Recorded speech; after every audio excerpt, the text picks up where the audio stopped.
Alright guys, today I bought this Portland 1750 PSI from Harbor Freight Tools today because I got to pressure wash this deck. But I saw nothing but good reviews on it. It's electric, 25-foot cord, 20-foot hose.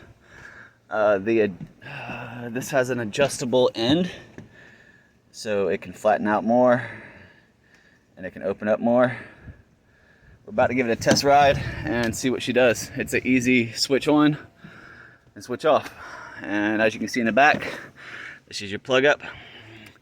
The only thing I had to put on was slide this down, and then I had to put some screws, 4 screws in the back of this for the handle.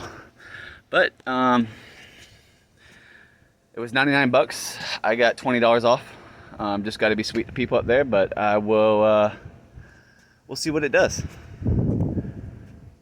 And it will be a second video followed up by this one. Thank you guys.